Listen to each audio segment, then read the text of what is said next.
사사들이 치리하던 때에 그 땅에 흉년이 드니라.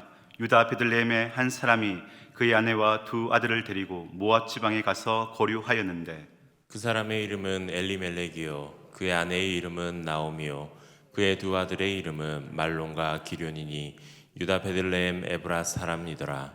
그들이 모압 지방에 들어가서 거기 살더니 나오미의 남편 엘리멜렉이 죽고 나오미와 그의 두 아들이 남았으며 그들은 모압 여자 중에서 그들의 아내를 맞이하였는데 하나의 이름은 오르바요 하나의 이름은 루시더라.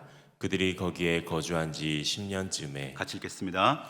말론과 기련 두 사람이 다 죽고 그 여인은 두 아들과 남편의 뒤에 남았더라. 아멘. 오늘 이야기가 조금 죽고 이제 불쌍한 새 가부만 남아있는 이야기인 룻기 이야기입니다. 계속해서 이 룻기 말씀을 통해서 제가 설교할 시간 기회가 있을 때마다 이 룻기서를 통해서 하나님께서 우리에게 어떠한 은혜를 주시는지 함께 말씀을 나누었으면 좋겠습니다. 19세기 스웨덴에 리나 샌델이라는 여성이 있었습니다. 리나 샌델의 아버지는 목사님이셨습니다. 몸이 약했던 이 리나 샌델은 어렸을 때부터 친구들과 밖에서 뛰어놀고 함께 교제하며 나가는 것보다 아버지와 함께 시간을 보내고 아버지와 함께 공부하는 것을 더 즐거워하는 여자였습니다. 그렇게 리나 샌델은 아버지의 이쁨과 사랑을 듬뿍 받으며 자라났습니다. 그리고 리나 샌델이 27살이 되던 해 아버지와 함께 스웨덴의 제2도시인 예테보리 여행을 동행하게 되었습니다. 여행이 끝나기 전에 이 리나 샌델에게 비극이 찾아왔습니다. 그들이 탔던 배가 갑자기 휘청거리면서 배에 탔던 아버지가 그만 그 배에서 떨어지게 된 것입니다. 그리고 리나 샌델의 보는 눈앞에서 아버지는 그렇게 익사하고 말았습니다. 목사로서의 쉼의 시간을 가지고 여행한 것이 큰 죄가 되었습니까? 그 누구보다 사랑하는 딸 앞에서 죽음을 맞이한 이 목사님은 얼마나 많은 죄를 지었기 때문에 이러한 불행을 겪게 되었을까요?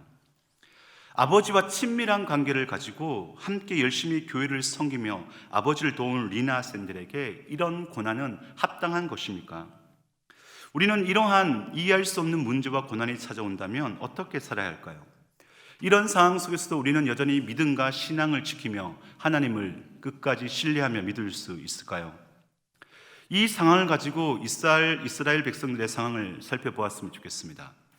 이스라엘 민족은 400년 동안 애굽의 노예로 살았습니다. 이후 40년 동안 광야에서 생활을 하였는데 그들의 신분은 유목민이었습니다.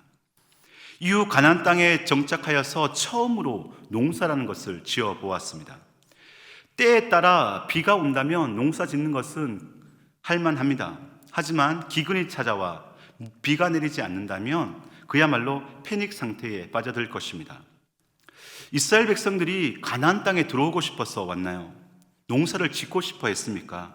아닙니다. 하나님이 말씀하셨습니다. 하나님이 그들을 그렇게 가나안 땅으로 인도해 내셨습니다.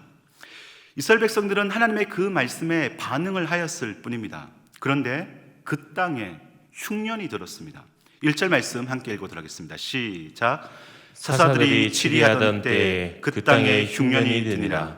유다 베들레헴의 한 사람이 그의 아내와 두 아들을 데리고 모압 지방에 가서 거류하였는데 아멘. 사사 시대에 흉년이 들었습니다. 그러나 이 흉년은 사사 시대 이스라엘 백성들을 징계하시는 하나님의 방법이었습니다. 가나안 땅에 정착한 이후 이방신을 섬기며 살아온 죄에 대한 하나님의 징계인 것입니다. 그 징계가 상징적으로 보여주는 단어가 바로 베들레헴입니다. 이 베들레헴의 이름의 뜻은 떡집이라는 뜻을 가지고 있습니다. 베들레헴에 밀이 많이 나기 때문에 붙은 이름인데 흉년이 들어 베들레헴의 떡이 떨어진 것입니다.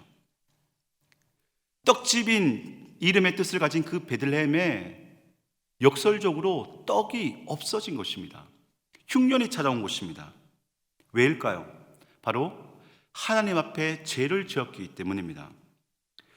우리에게도 이스라엘 백성들과 동일한 징계를 받을 수 있습니다. 하나님이 아닌 다른 것들을 섬기며 나아갈 때 찾아올 수 있는 징계가 있다라는 것입니다. 그 징계는 교회에 나오지만 은혜를 받지 못하는 것입니다. 신앙생활을 하지만 삶의 변화를 경험하지 못하는 것입니다. 예배는 드리지만 하나님의 임재는 누리지 못하는 것입니다. 예수님을 믿는다고 말하지만 마음속에서 나오는 그 구원의 확신은 없는 것입니다. 신약시대 바리새인들과 서기관, 율법사들이 바로 하나님으로부터 징계받은, 버림받은 것들의 대표적인 모습입니다. 누구보다 하나님의 말씀을 잘 지켰습니다. 누구보다 예배를 잘 드렸습니다. 누구보다 열심히 기도하였습니다. 누구보다 헌금 생활을 열심히 했습니다. 누구보다 다른 사람을 도와 구제를 하였습니다. 그런데 그 속에는 베들레헴의 흉년이 든 것처럼 하나님이 계시지 않았습니다. 떡집인 베들레헴에 떡이 사라져 버린 것입니다. 하나님의 말씀을 잘 지키며 살아가는 그리스도인들에게도 이 흉년의 징계는 언제든지 찾아올 수 있습니다. 어쩌면 지금 한국 교회와 전 세계에 코로나라는 흉년이 들었습니다. 만약 이 코로나라는 흉년을 하나님의 징계로 생각해 본다면 우리는 베들레헴을 떠나지 말아야 합니다. 이것이 우리의 죄로부터 시작된 것임을 우리는 객관적으로 우리 자신을 들여다보는 것이 먼저 우선이 되어야 한다는 것입니다. 힘든 그 시간이지만 우리가 있어야 할 곳이 바로 빵집인 떡집인 그 베들레헴에 있어야 함을 우리는 알아야 한다는 것입니다. 그렇지 않다면 떡집인 베들레헴에 흉년이 들어 떡이 사라져버린 것처럼 우리들 또한 코로나라는 이 흉년으로 인해 하나님의 은혜가 사라져버린 것일 수 있다는 이 사실을 우리는 반드시 기억하시기를 축복합니다. 그래서 엘리멜렉처럼 잘못된 선택을 내릴 수 있다는 그 사실을 우리는 기억해야 합니다. 1절 말씀 다시 읽어보도록 하겠습니다. 시작. 사사들이 치리하던 때에 그 땅에 흉년이 드니라. 유다 베들레헴의 한 사람이 그의 아내와 두 아들을 데리고 모압 지방에 가서 거류하였는데. 아멘. 엘리멜렉은 아내와 아들 둘을 데리고 모압 땅으로 갔습니다. 그것도 모자라 그 두 아들은 모압 여인과 결혼까지 했습니다. 4절 말씀입니다. 시작. 그들은 모압 여자 중에서 그들의 아내를 맞이하였는데 하나의 이름은 오르바요 하나의 이름은 루시더라. 그들이 거기에 거주한 지 10년쯤에. 아멘. 모압은 그모스라는 우상을 섬기는 나라입니다. 그래서 성경에서 모압 백성들을 종종 그모스의 백성이라고 불립니다. 그들은 사람을 제물로 바치는 흉악한 우상을 섬기는 민족이었습니다. 베들레헴을 떠나 모압으로 가겠다는 말은 하나님이 아닌 우상을 섬기겠다는, 우상이 가득한 그곳으로 직접 가겠다는 의미입니다. 그것은 욕 출애굽의 이야기요, 하나님이 선물로 주신 약속의 땅을 한창케 여기는 하나님을 배신하는 행위인 것입니다. 더 나아가 이런 엘리멜렉의 행동은 명확하게 하나님의 말씀을 거역하는 행위였습니다. 분명 하나님은 이방인들을 며느리로 삼지 말고 또한 아들을 장가 보내지 말라고 분명히 말씀하고 있기 때문입니다. 신명기 7장 3절에서 4절 말씀입니다. 시작. 또 그들과 혼인하지도 말지니 내 딸을 그들의 아들에게 주지 말 것이요 그들의 딸도 내 며느리로 삼지 말 것은 그가 내 아들을 유혹하여 그가 여호와를 떠나고 다른 신들을 섬기게 하므로 여호와께서 너희에게 진노하사 갑자기 너희를 멸하실 것임이니라. 아멘. 분명히 이렇게 하나님께서는 명령하셨지만 엘리멜렉이 보여주고 있는 이 모습을 바라볼 때 우리는 도저히 이해할 수 없습니다. 그럼에도 불구하고 우리는 그 누구도 이 엘리멜렉을 향하여 돌을 던질 수 없습니다. 엘리멜렉은 사랑하는 아내와 두 아들을 지켜야 하는 가장이기 때문입니다. 지금 굶어 죽을 수 있는 이 상황 속에서 가장으로서 무엇이든 해야 하기 때문입니다. 나만 이러는 것이 아니라 내 주변의 이웃들도 이 베들레헴을 떠나 모압으로 가고 있기 때문입니다. 우리 가정이 살 수 있는 유일한 방법은 바로 모압으로의 이주이기 때문입니다. 아들이 좋아서 결혼했다기보다는 그곳에서 융화되어 살아가기 위한 생존의 수단으로, 목적으로 두 아들은 결혼을 하였습니다. 모압 나라의 시민권을 얻기 위해, 먹고 살아가기 위한 직업을 가지기 위해 그들은 그렇게 선택받은 하나님의 자녀에게서 하나님을 떠나 이방인으로 그렇게 살아가고 있는 것입니다. 또한 모압은 가뭄이 들어 살기가 어려워진 가나안 사람들에게는 참기 힘든 유혹의 땅이었습니다. 모압은 일단 지리적으로 베들레헴에서 그렇게 멀지 않는 곳에 있습니다. 베들레헴에서 동쪽으로 바라보자면 푹 꺼진 염해 뒤로 금방이라도 닿을 것 같은 곳이 바로 모압입니다. 화면에서 보는 것처럼 베들레헴에서 모압까지는 32km밖에 되지 않습니다. 날씨가 좋으면 육안으로 볼 수 있는 땅이 바로 모압입니다. 또한 베들레헴보다 평균적으로 100에서 200m 정도 높은 지역에 위치합니다. 이 지리적으로 이 높이가 중요한 이유는 비구름이 지중해에 있다가 서쪽으로 몰려와 유다 산지에 부딪히면서 먼저 비를 내립니다. 그러나 만약 높은 구름이 지나간다면 비교적 낮은 지역에 있던 유다 지역 베들레헴 지역에는 비가 내리지 아니하고 좀 더 높은 모압 산맥에 그 구름이 거치면서 모압 땅에만 비가 내리는 것입니다. 베들레헴은 가뭄으로 흉년이지만 모압에는 비가 내려 먹고 살아갈 수 있는 이유가 여기에 있고, 그리고 이 엘리멜렉은 이 사실을 알고 있기 때문에 이방 땅이지만 하나님이 가지 말라 명령하셨지만 그 모압 땅으로 가족을 살리기 위해 갈 수밖에 없었다는 것입니다. 이것은 우리에게 너무나 좋은 합리성과 핑계를 대어줍니다. 그럴 수밖에 없는 상황이기 때문에, 어쩔 수 없는 환경이라는 핑계로, 누구나 다 그렇게 한다는 그 보편성으로, 생명은 죽는 순간까지 삶을 향해 달려간다는 인간의 본성을 이야기하며, 오늘도 우리는 그렇게 모압을 향해 달려갑니다. 그 모압이 우리를 살릴 것이라 말합니다. 그 모압이 우리를 지켜주고 보호해 줄 것이라 말합니다. 그래서 우리는 오늘도 하나님이 명령하셔서 가지 말라 말씀하셨지만 우리는 그 땅을 향해 달려가고 있다는 것입니다. 그러나 풍요의 땅 모압으로 간 엘리멜렉의 가족의 상황은 어떠했습니까? 풍요의 땅이라 생각한 모압이 엘리멜렉의 가족을 다 삼켜버렸습니다. 거주한 지 10년 만에 엘리멜렉에 이어 결혼한 두 아들 말론과 기론이 죽고 엘리멜렉의 아내 나오미와 모압 여인인 룻과 오르바만 남게 되었습니다. 3절 5절 말씀입니다. 시작. 나오미의 남편 엘리멜렉이 죽고 나오미와 그의 두 아들들이 남았으며 말론과 기럨 두 사람이 다 죽고 그 여인은 두 아들과 남편의 뒤에 남았더라. 아멘. 이러기에 엘리멜렉은 결코 베들레헴을 떠나서는 안 됩니다. 바로 이 엘리멜렉이라는 상징성이 또한 있기 때문입니다. 엘리멜렉의 이름의 뜻이 무엇입니까? 나의 왕은 하나님이시다라는 뜻을 가지고 있습니다. 이처럼 하나님이 왕이신데 하나님의 뜻을, 말씀을 선택해야 되는 것이 바로 엘리멜렉의 삶인 것입니다. 하지만 엘리멜렉은 무심하게도 무참하게도 하나님이 아니라 환경과 상황과 보편성과 본능이 추구하는 것을 선택하였습니다. 거기다가 그의 아내의 이름은 나오미라고 소개하고 있습니다. 2절 말씀입니다. 시작. 그 사람의 이름은 엘리멜렉이요 그의 아내의 이름은 나오미요 그의 두 아들의 이름은 말론과 기럨이니 유다 베들레헴 에브라 사람이더라. 그들이 모압 지방에 들어가서 거기 살더니. 아멘. 나오미의 이름의 뜻은 기쁨, 희락이라는 뜻이 있습니다. 하나님을 나의 왕으로 모실 때에만 참 기쁨과 희락이 있음을 이 나오미의 이름을 통해 우리에게 시사하고 있습니다.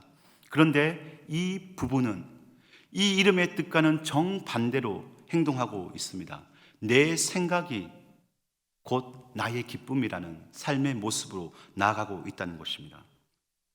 반대로 이런 흉년 속에서도 베들레헴을 떠나지 않는 대표적인 인물이 있습니다. 엘리멜렉과 같은 세대를 살았던 보아스입니다.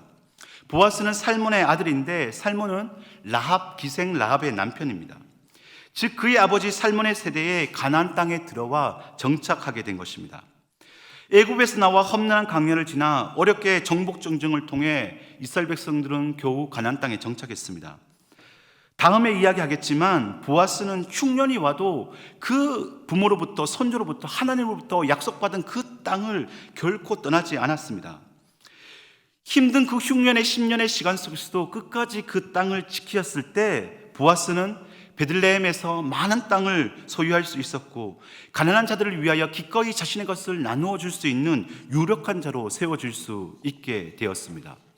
그런데 그와 반대로 엘리멜렉은 불과 몇 년이 지나지 않아 약속의 땅을 버리고 모압 땅으로 간 것입니다.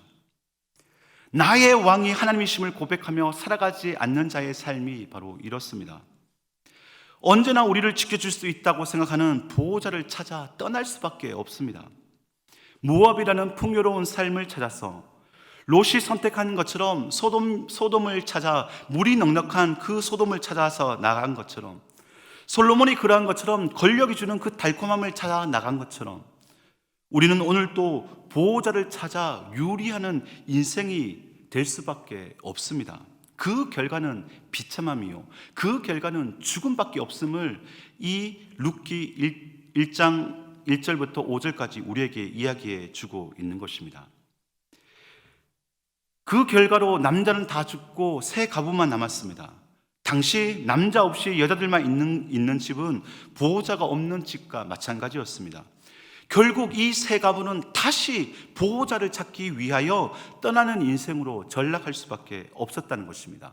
이런 모습을 시편 기자는 우리에게 이렇게 설명하고 있습니다. 시편 107편 4절에서 5절 말씀입니다. 시작. 그들이 광야 사막길에서 방황하며 거주할 성읍을 찾지 못하고 줄이고 목이 말라 그들의 영혼이 그들 안에서 피곤하였도다. 아멘.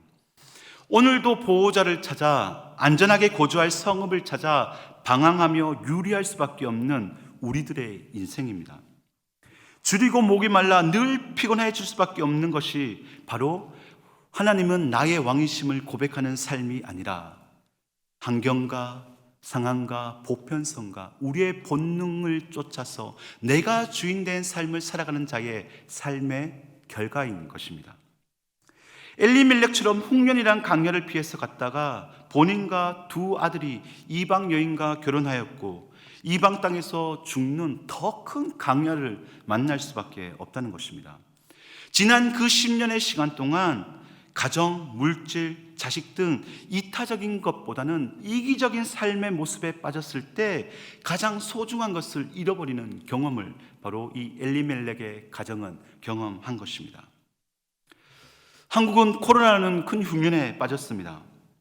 한국교회는 코로나라는 이 흉년으로 인하여서 휘청거리고 있습니다. 왕이 없어 자기 소견에 옳은 대로 살아가는 모습들을 우리는 종종 볼 수 있습니다. 충분히 현장에서 예배 드릴 수 있음에도 예배의 자리를 떠나 더 편한 것을 선택합니다. 교회 다니는 것이 이제는 눈치가 보여 이제는 교회에 나오는 것을 꺼려하기도 합니다. 교회의 봉사는 뒷전이고 내 편안과 내 안락, 내 건강만을 추구합니다. 이것이 왕이 없이 자기 소견에 옳은 대로 살아가는 엘리멜렉의 모습이요, 바로 우리들의 모습입니다. 그렇다면 코로나는 이 흉년, 여러분들의 인생 가운데 찾아온 고난이라는 그 흉년 속에서 우리는 어떻게 살아가야 할까요? 1절 말씀 다시 한번 읽어보도록 하겠습니다. 시작. 사사들이 치리하던 때에 그 땅에 흉년이 드니라. 유다 베들레헴의 한 사람이 그의 아내와 두 아들을 데리고 모압 지방에 가서 거류하였는데. 아멘. 룻기의 첫 시작을 사사들이 치리하던 때라고 시작을 합니다. 왜 룻기의 첫 시작을 사사들이 치리하던 때라고 시작하게 되었을까요? 이 첫 구절이 너무나 중요하기 때문입니다. 룻기 전체의 주제를 담고 있는 말이기 때문입니다. 사사들이 치리하던 때인 사사시대를 한 줄로 이렇게 묘사합니다. 사사기 21장 25절 말씀입니다. 시작. 그때 이스라엘에 왕이 없으므로 사람이 각기 자기 소견에 옳은 대로 행하였더라. 아멘. 하나님의 백성이면서 하나님의 말씀대로 살지 않는 이스라엘 백성들에게 왕이 없기에, 기준이 없기에, 말씀이 없기에 자기 소견에 옳은 대로 자기가 주인되어 살아가는 것입니다. 내 마음과 생각과 행동과 상황과 환경과 그 보편성이, 그 본능이 바로 주인돼 버렸던 것입니다. 하지만 이런 모습과 대조시켜 청에 들어올 수 없는 모함 여인인 룻을 통해 하나님 나라는 자기 소견에 옳은 대로 살아가는 인생이 아니라 이방 여인이라 할지라도 하나님을 나의 왕으로 모시며 살아가는 것에 있음을 룻을 통해 하나님은 보여주시고자 했던 것입니다. 그래서 이 룻의 첫 시작을 사사들이 치리하던 때라고 얘기하고 있는 것입니다. 이것이 룻기가 우리에게 주는 강력한 교훈이요 메시지입니다. 그렇다면 우리들이 룻기 강의 이 첫 시작을 통해 가장 먼저 깨달아야 할 것은 사사들이 치리하던 때라는 이 말씀을 분명히 기억해야 합니다. 이것은 곧 누가 왕이냐에 대한 질문에 대한 명확한 답을 우리가 가지고 살아가야 한다는 것입니다. 사사들이 치리하던 때에 왕이 없어 자기 소견에 옳은 대로 행하던 그때에 하나님은 코로나라는 이 흉년을 통해 각자에게 찾아온 고난이라는 그 흉년을 통해 엘리멜렉에게 하셨던 것처럼 다시 우리에게 질문하고 있는 것입니다. 너의 왕은 누구냐? 너의 보호자는 누구냐? 너가 거주할 그 성읍은 어디 있느냐? 이것은 다시 하나님께서 우리에게 사사들이 치리하던 때와 동일하게 각자 자기 소견에 옳은 대로 상황과 환경과 보편성과 우리의 본능이 주인되어 살아가고 있는 이 코로나 시대에 다시 우리에게 질문하고 있는 것입니다. 이 질문을 조금 더 구체적으로 우리의 삶에 적용시켜 질문하면 이렇습니다. 코로나로 인해 어려운 상황 속에서 너는 하나님을 나의 왕으로 고백하며 살아갈 수 있느냐? 흉년이 찾아왔음에도 불구하고 교회와 신앙과 믿음을 떠나지 아니하고 그 자리를 지킬 수 있느냐? 교회에 다니는 것이 예배를 드리면 욕을 먹고 위험의 요소가 있는 이 상황 속에서 너는 하나님을 예배할 수 있는 그 자리를 지킬 수 있느냐? 경제적으로 힘들고 관계가 힘들고 침체되고 우울해지고 있는 이 상황 속에서도 기뻐하며 감사할 수 있느냐? 사사들이 치리하던 때에 하나님은 동일하게 엘리멜렉에게 질문하셨던 것처럼 우리에게 질문하고 있다는 것입니다. 설교 맨 처음에 했던 리나 샌들의 그 다음의 이야기입니다. 자기가 보는 앞에서 열심히 하나님 나라를 위하여 성도들을 위하여 섬기셨던 그 사랑하는 아버지가 익사하였습니다. 리나 샌들은 이런 흉년과 시련 가운데서도 계속해서 찬송가를 써 나갔습니다. 어린아이와 같은 하나님을 신뢰하는 단순한 믿음과 그녀의 삶에 함께 하시는 하나님 아버지를 신뢰했기 때문입니다. 그리고 그때의 흉년과 기근의 때를 상기시키며 이런 찬양의 가사를 지었습니다. 영어 제목은 Day by Day입니다. 한국어로 번역된 제목은 날마다 숨쉬는 순간마다입니다. 가사는 이렇습니다.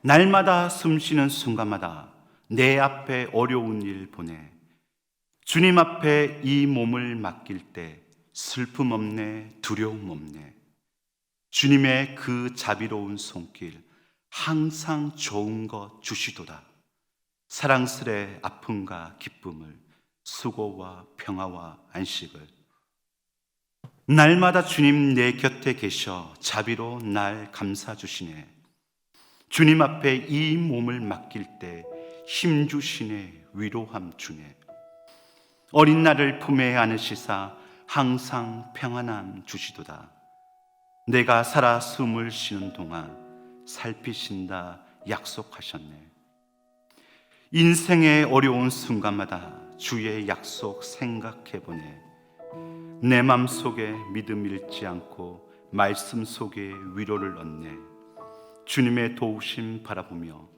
모든 어려움 이기도다 흘러가는 순간마다 주님 약속 새겨봅니다.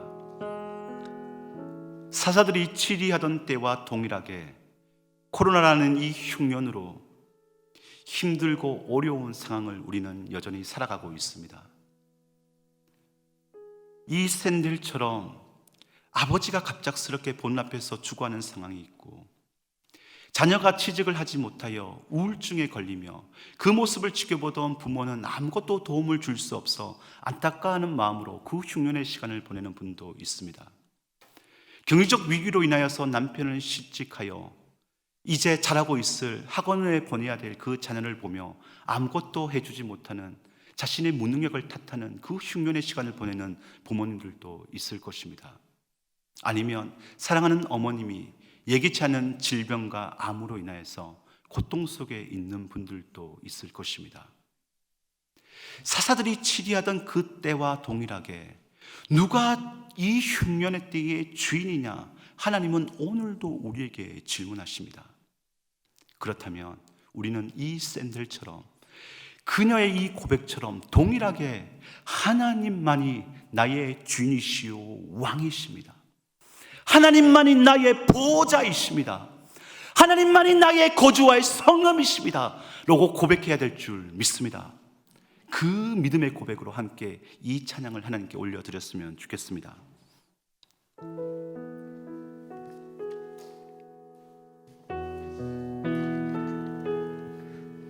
날마다 숨 쉬는 순간마다 내 앞에 어려운 일 보내 주님 앞에 이 몸을 맡길 때 슬픔 없네 두려움 없네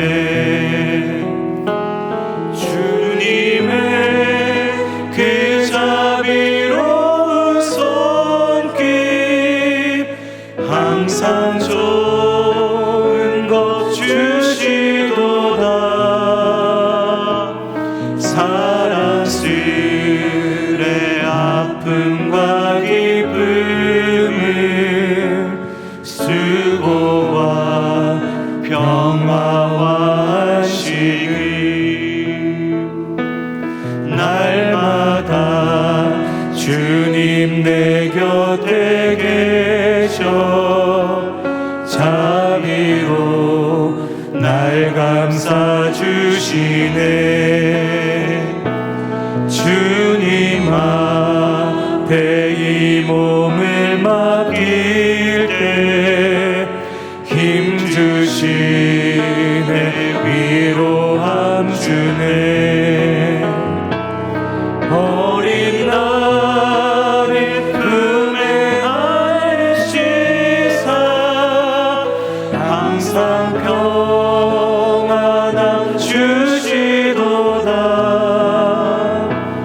내가 살아 숨을 쉬는 동안 살피신다 약속하셨네 인생의 어려운 순간마다 주의 약속 생각해보네 내 맘속에 믿음 잃지 않고 말씀 속에 위로를 얻네 주님의 도우심 바라보며 주님의 도우심 바라보며 모든 어려움 이기도다 흘러가는 순간순간마다 주님 약속 새겨봅니다. 사랑하는 충일교회 성도님들, 지난 우리 인생의 흉년의 시간을 한번 되새겨 보십시오. 그 흉년의 때에 우리가 모압을로 가지 아니하고 지금 이 자리에서 예배할 수 있는 이유가 어디에 있습니까? 우리 하나님은 자녀인 우리를 꼭 안으시고 우리를 지키시고 보호하시며 여기까지 달려오신 하나님일 뿐만 아니라 우리의 남은 인생 또한 그와 동일하게 신실하게 우리를 인도해 주실 것입니다. 그렇다면 코로나는 이 흉년이 가져다주는 이 사사가 치하는 이 때에 각자 가지고 있는 그 고난이라는 그 흉년으로 인해서 우리는 누가 왕으로 모시며 살아가고 있습니까? 문화와 상황과 누구나 다 하는 보편성과 어쩔 수 없는 시대의 흐름이 있다 한다 할지라도 당연히 할 수밖에 없다는 그 본능이라는 핑계를 가지고 우리는 내가 주인으로 살아가고 있지는 않습니까? 사사들이 치리하는 때에 우리의 이름은 엘리멜렉처럼 하나님은 나의 왕이십니다. 그렇다면 엘리멜렉처럼 그 이름과 반하여 모압으로 떠나는 인생이 아니라 그 어떠한 흉년이 있단다 할지라도 모압 땅으로 가는 것이 아니라 베들레헴을 지키는 예배 자리를 사수하는 기도의 자리를 지키는 흉년 속에서도 하나님을 찬양하며 감사할 수 있는 하나님을 나의 왕으로 모시는 그러한 진정한 그리스도인으로 세워지기를 축복합니다. 그런 자들에게 하나님은 주님의 그 자비로운 손길로 항상 지켜주십니다.